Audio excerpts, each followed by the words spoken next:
സഖറിയാവിന്റെ പ്രവചനം 5-ാം അധ്യായം 1-ാം വാക്യം. ഞാൻ വീണ്ടും തലപൊക്കി നോക്കിയപ്പോൾ പാറിപ്പോകുന്ന ഒരു ചുരുൾ കണ്ടു. ഈ 5-ാം അധ്യായത്തിൽ 3 പ്രാവശ്യം ആവർത്തിക്കുന്ന ഒരു പദമുണ്ട്, തല പൊക്കി നോക്കിയപ്പോൾ എന്നാണ്.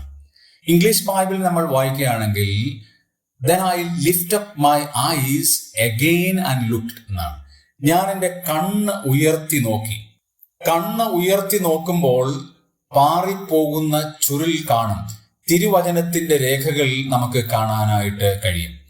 5-ാം വചനത്തിലേക്ക് വരുമ്പോൾ 2-ാമത്തെ കാര്യം പറയാണ്, തലപൊക്കി നോക്കിയപ്പോൾ എന്താകുന്നു എന്ന് നോക്കാനായിട്ട് പറയുമ്പോൾ അവിടെയും ജനത്തിന്റെ അകൃത്യത്തെ കുറിച്ച് പറയുന്നത് കാണാൻ കഴിയും. തലപൊക്കി നോക്കുമ്പോൾ ജനത്തിന്റെ അകൃത്യം കാണാൻ കഴിയും എന്ന് രേഖപ്പെടുത്തിയിരിക്കുകയാണ്.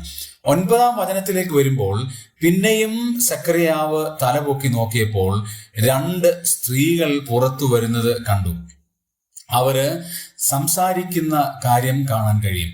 അവരുടെ ജീവിതത്തിലും ഒരു വലിയ വീട് പണിയുവാൻ പോകുന്നു എന്ന് അവളെ ഓർപ്പിക്കുകയാണ്. ദൈവത്തിന്റെ ദൂത് വ്യത്യസ്തമായി അവതരിപ്പിക്കുന്നത് കാണാൻ കഴിയും. നമ്മുടെ കണ്ണുകളെയും തലകളെയും ഉയർത്തി നോക്കുമ്പോൾ പല ആത്മീയ വിഷയങ്ങളും കാണാനായിട്ട് കഴിയും. ദൈവം അതിനായി നമ്മെ സഹായിക്കട്ടെ.